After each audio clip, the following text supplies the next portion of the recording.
70 WPM की speed से dictation start होगी 3 सेकंड बाद।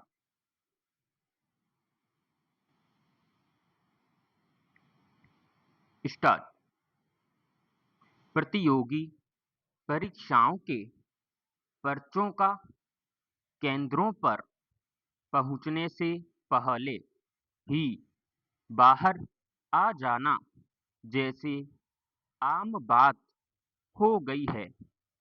हर घटना के बाद सरकारें नकल माफिया पर शिकंजा कसने और परीक्षा प्रणाली को भरोसेमंद बनाने का संकल्प दोहराती है, मगर अगली ही किसी परीक्षा में फिर पर्चे बाहर हो जाते हैं।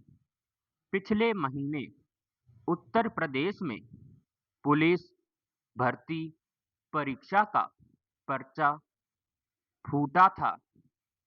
नतीजतन परीक्षा रद्द करनी पड़ी थी।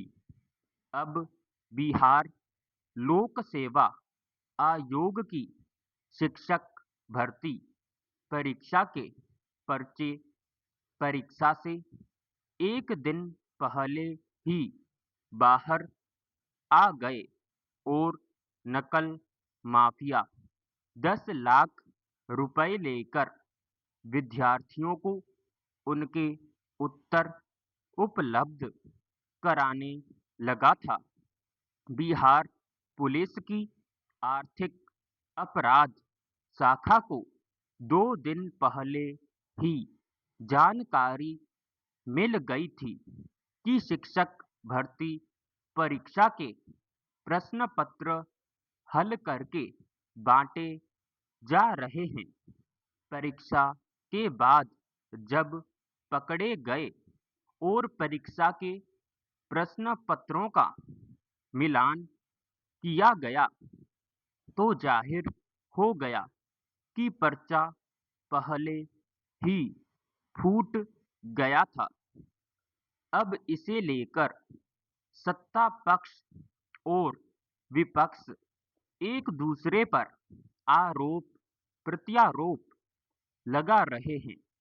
बिहार लोक सेवा आयोग ने भरसक यह साबित करने की कोशिश की कि शिक्षक भर्ती परीक्षा का प्रश्न पत्र बाहर नहीं आया, मगर आखिरकार यह साबित करने में नाकाम रहा।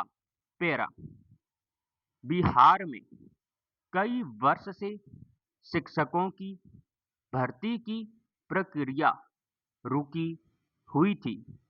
जब उसे भरने का काम शुरू हुआ और 2 चरण की परीक्षाओं में हजारों विद्यार्थियों का चयन कर उन्हें नियुक्ति पत्र दे दिए गए तो इसे लेकर युवाओं में उत्साह बना।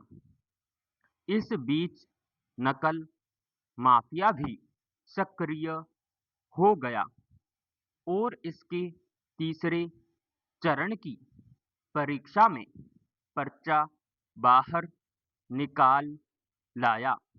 हालांकि यह अकेले बिहार की बात नहीं है। जब परीक्षा से पहले पर्चा बाहर निकालकर नकल माफिया ने पैसा बटोरना शुरू कर दिया, मगर हैरानी इस बात की है कि तमाम तथ्यों से वाकिफ होते हुए भी परीक्षा की तैयारियों में अपेक्षित सावधानी क्यों नहीं बरती जाती। एक दिन पहले प्रश्न पत्र बाहर आने और सवालों के उत्तर तैयार किए जाने का मतलब है कि नकल माफिया ने प्रश्न पत्रों के केंद्रीय सुरक्षा तंत्र में सेंधमारी की, जबकि आजकल प्रतियोगी परीक्षाओं के पर्चे खोलने के लिए कई स्तर के कवच तैयार किए जाते हैं। अगर नकल माफिया उन्हें भेद गया तो जाहिर है कि उसमें परीक्षा आयोजित कराने वाले तंत्र की भी मिलीभगत थी। समाप्त।